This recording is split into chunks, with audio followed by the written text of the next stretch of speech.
Good morning, everybody. Today, the name of my talk is Making Heaven Happen. And I don't know if you were listening for the meditation, the first step is to love myself and to love yourself, because that's where heaven is. It's all within us. If you remember one thing from this talk, it is that it's already here. It is within us already. I'm going to talk about some other tools to make heaven happen. And if you're somebody who's already enjoying heaven in your life, please share what you do with others. Everybody's heaven is different. Somebody's heaven could be living on the mountains. Somebody's heaven could be working at an ashram. Someone's heaven could be just being surrounded by family. But the thing is, people who know that they're living in heaven and have already created it know what it is that they want. They don't say, I don't know, when I ask about their dreams or what would make you happy. They know, they've made a decision. And that's the most important part, is to make a decision and then start dreaming about it and create a dream board. If you want to be prosperous, talk prosperously. Hang around prosperous people. Reprogram any negative thoughts and talk to positive, prosperous talks. Because remember, we're omnipresent. God is omnipresent. So God is already here within us. God has already given us what it is that we want. We have to raise our vibration to be in alignment with what we are asking for. There's a Bible story of a woman who requested from the prophet Elijah. I knew it before. She needed help paying her husband's debts. He had passed away, and she was afraid if she couldn't pay her debts that they would take her son for slaves. So Elijah said to her, what do you have? What do you have in your house already? And she said, well, I have some oil. Perfect, he said. Get as many vessels as you can and fill them with oil. So that's what she did. And she sold enough oil to pay off all her debt, all of her husband's debts. So nothing had to happen to her sons. And the story tells us of prosperity because it's about what's already within us, what we already have. And it's also about our divine ideas on how we use what we already have. It's already in us. All we have to do is go within and ask, what is mine to do? What is it that I have that is my gift to share? And how? Actually, we don't ask how. God shows us how. God shows us the steps. We don't have to worry about that. True prosperity is being grateful for what we already have and knowing that there is no end to our divine ideas. Now, another possibility is to make heaven happen. You may want to be in a relationship. So, what I did when I wanted to be in a relationship, I did all of these things.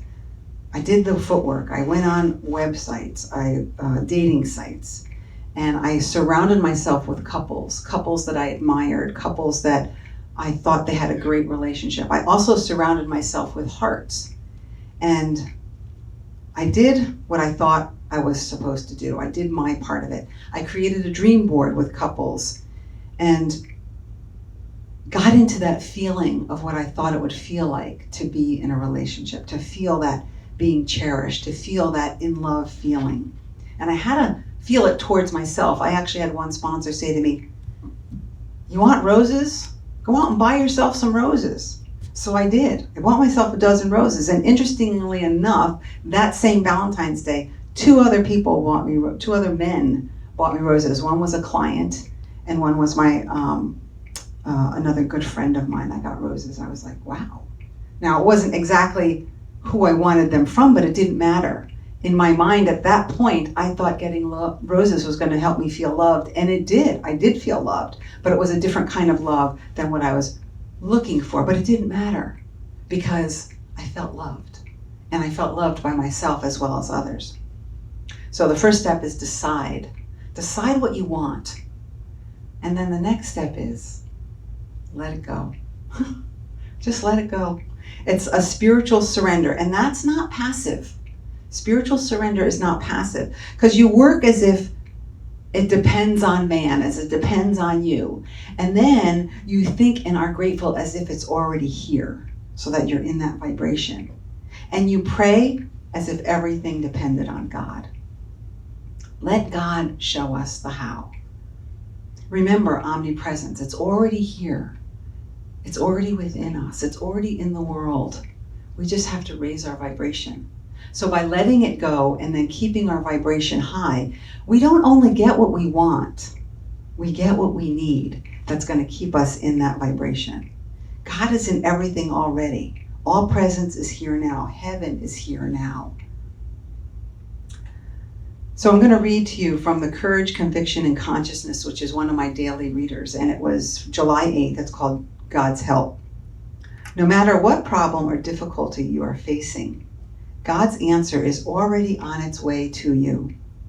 In the midst of inharmony or confusion, in the face of fear or grief, remind yourself that God's good, God's answer, is already seeking you out. God's help, which comes to us whenever we need it, may come through a friend, or it may come in the form of a stabilizing thought, a feeling of increased assurance, a renewal of courage, a new surge of life, strength, and joy. We do not always know what the channel of our blessing will be or its method of reaching us, but we may be sure that the help we need in any given situation will reach us without delay. God is the giver of all good. His blessings are never withheld, but are poured out continually and abundantly upon us and our lives. Our part is to keep ourselves open and receptive to him, to keep ourselves ready and willing to receive good. And this is from the book called Help Without Delay, Mary I. Kupferl. So spiritual surrender, so we let it go. Spiritual surrender is not a passive act. It is an active giving over of self-will. It is an affirmation, a voice of confidence in the infinite, a decision to trust. So when I committed to being in a relationship, I was clear for many, many, many years I wanted to be married. It was like, I want to be married. And here I was at 44, still single, and I had just lost somebody very close to me. And actually it had been now a couple of years. So I started dating and going to the dating sites, and I wasn't meeting anybody. And I would go back to my sponsor and say, I don't know what I'm doing wrong. I always used to meet people. I always used to meet guys all the time. And now I want to meet a guy and I can't meet anybody. And she said, well, one question I have for you is, why do you still have your diamond ring on your left hand? And I was like, that was a ring that I had made, that Michael had given me. And so I had to stop and think, like, why? Why am I still wearing this ring?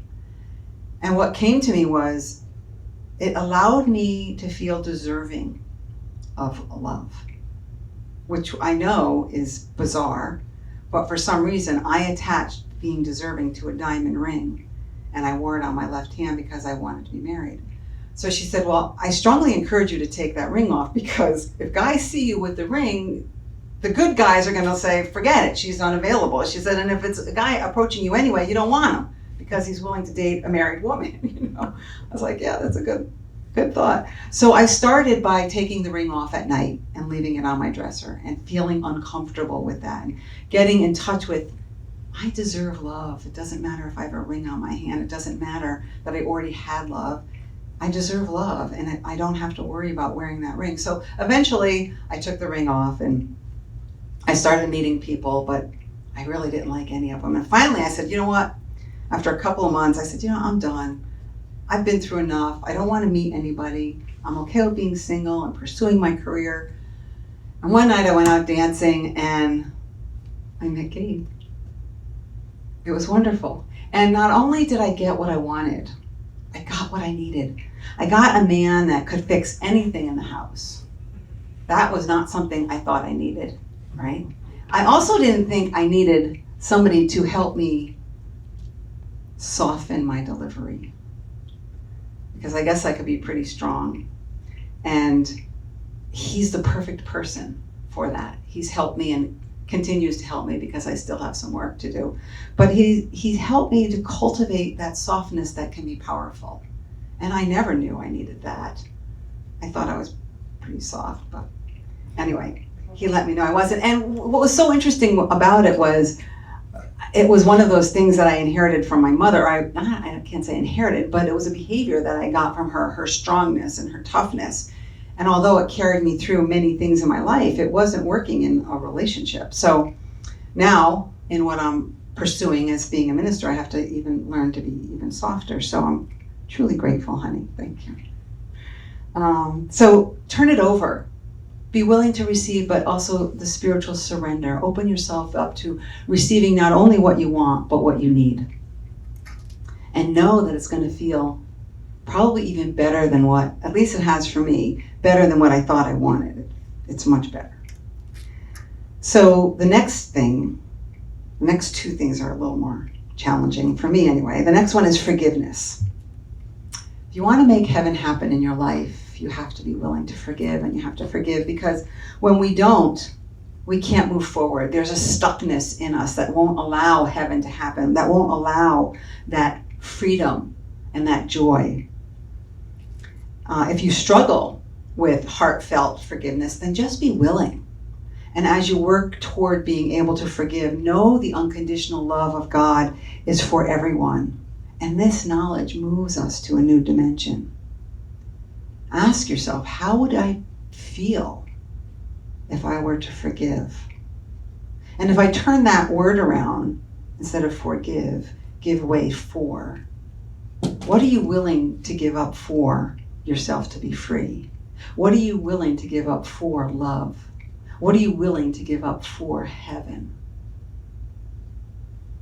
It's just about remembering that we are all children of God, and we all come from different places, and we all deserve forgiveness, including ourselves. Remember, when we're not in the place of being willing to forgive or forgiveness, we're not in the place of knowing that this is the day the Lord has made. This is the day the Lord has made right now. And if we're not in that place of forgiveness and joy, we're not really experiencing the way the Lord made the day. So forgiveness is one of the tools needed to make heaven happen. And this last one is the most challenging for me. Loving our bodies. I was listening to Michael Gott from July 12th. He had a whole talk on freedom in the body. And, we're on a spiritual path. And we remember, and then we forget. And then we remember, and then we forget. It's all a part of the journey. So, when I was really young, the only clothing I would fit into was a line called Chubettes from Sears Roebuck. This scarred me for life, okay? So, my mother would have to, come on, Theresa, I was the only one that had to go to Sears to get her clothes. We got to go get Chubettes. I went through my whole life seeing myself as a Chubette, still do. And there's so much shame around that. Now, I just want to say there's also a boys' line, and it's called Huskies, which doesn't seem nearly as detrimental. I mean, if you think of husky, I've asked people, they think of strength, they think of cute dogs. I looked it up. Okay, where is it? Wait a minute, hold on. I looked it up, and it says for Huskies, it is, the dictionary said, a strong boy, slightly larger than average. Okay, Chubette, it literally says a fat chick. And then it also called her Porky. And I was like, well, no wonder. No wonder I've carried this with me. But the truth is that the universe is biased to healing because wholeness is the nature of God. But we often operate under false beliefs, like I have the belief of being chubby my whole life. Even when I had times in my life that I wasn't chubby, I looked great, but I always wanted to lose that another 5 or 10 pounds, thinking that was going to make me better. Craziness. But Myrtle and Charles Fillmore, they found their way to the spiritual teaching through their physical body because they both had physical ailments that they overcame. And it starts out with Myrtle because she had tuberculosis from a very young age, and she was given a diagnosis that she had 6 months to live. And she wasn't willing to accept that. So one night in 1886, she went and she heard a lecture by E.B. Weeks. And he was a metaphysician, And she walked away knowing that she had the potential for divine healing, as we all do. And she, from that, took the phrase, I am a child of God, therefore I do not inherit sickness. And she meditated on that. She lived that.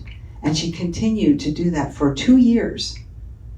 That plus other things that I'm going to share in a bit. And she healed herself of tuberculosis back in the 1800s. So she began to teach this metaphysical process, and she used her faith to transform lives. She said, sometimes we pray to a God outside ourselves. It is the God in the midst of us that frees and heals. And this isn't just about our body. Remember, God is omnipresent. So if we need healing in prosperity or in our checkbook, or if we need healing in our relationships, that's where we go. We go to the God within us. It's the only reality of us. Myrtle Fillmore experienced God in her body, and she recognized that her thought was the portal to reveal the truth of God. It wasn't a distant, far-off God giving her something she didn't have. She affirmed that the presence of God within her already knew how to heal her body. In an article in Unity magazine, she wrote, How I Healed My Body. It was either How I Healed My Body or How I Healed Health, something like that. But what she said was she went to all the life centers of her body and spoke words of truth to them, words of strength and words of power. I asked their forgiveness for the foolish and ignorant course I had pursued in the past when I condemned them, called them weak, inefficient, and diseased. Now, how many of us have criticized our bodies? Yeah. We thought it should be different. I had an interesting experience last week, 2 weeks ago, whatever it was. I went and had a physical, and I'm very healthy. I know I'm very healthy. Until the doctor told me I wasn't very healthy, and then I freaked out. But it was interesting because I had blood work done. It was all great. I had my blood pressure. It was perfect. And then they did an EKG, and she's like, oh, no, we need to redo this. I'm like, what do you mean? She's like, it's not right. Okay, so they redid it. She says, okay, you need to go for a stress test. It looks like you've had a heart attack. What? I freaked out, and I'm like, every cell in my body knew I never had a heart attack. But I had this stranger telling me, looking at a piece of paper, telling me I had a heart attack. So now the anxiety starts, and I start not being able to breathe. Okay, I'm having another heart attack. Oh, it was an unbelievable 2 weeks, and anyone wants to hear about it because the test was another traumatic experience for me. But turns out my heart is fine. I never had a heart attack, so I'm fine. But what I became aware of in that week was how just hearing a suggestion about my faith, about my health, I lost my faith. I put my faith in what somebody else was telling me. I forgot that God was within me. And I called Silent Unity one night, and what she said to me, the last affirmation she said was, God is greater than any situation and any condition. And that's what I held on to for a couple of days, and then I needed another prayer. But God is greater than any condition, and God is in each and every one of us. So she said, I did not become discouraged at their slowness to wake up. She didn't become discouraged at the slowness of her organs to wake up to the God within her. She did not. She kept right on, both silently and aloud, declaring words of truth until those organs responded. Neither did I forget to tell them that they were free, unlimited spirit. I told them they were no longer in bondage to carnal mind, and they were not corruptible flesh, but centers of life, energy, and omnipresence. That's metaphysics, ladies and gentlemen. Seeing a condition reality in life, which is not always aligned with our spiritual truth, seeing it and declaring something different, declaring that no, God is here and heaven is here now. Ernest Holmes says our work in metaphysics is to stand in hell and declare heaven, to stand in chaos, confusion, sickness, and say, there's a God moving through me now to reveal my next steps, to reveal my good. The abundance of God does not cease to exist when a job goes away or I have a diagnosis. The vitality of God in my body does not go away. I am one We are all one with infinite power. Somehow we forget that quite often, but we have reminders all around us. Too often our mind is in opposition to the mind of God in us. And this is our opportunity also to forgive ourselves when we have forgotten. We'd like for this to be easy, but we get for it to be simple, not necessarily easy. It requires persistence, because sometimes these beliefs are really deep and have been there for a long time. Apostle Paul says in 1 Corinthians 6, "Do you not know that your bodies are the temples of the Holy Spirit who is in you, whom you have received from God? You are not your own." When I first heard that, "you are not your own," I was kind of like, well, whose am I? I kind of looked at it like a diminishment, but it's not. It's an expansion, because within me is the body of Christ. That's an expansion. So to see that I am not of my own and to remember that I am one with God, it's mind-blowing.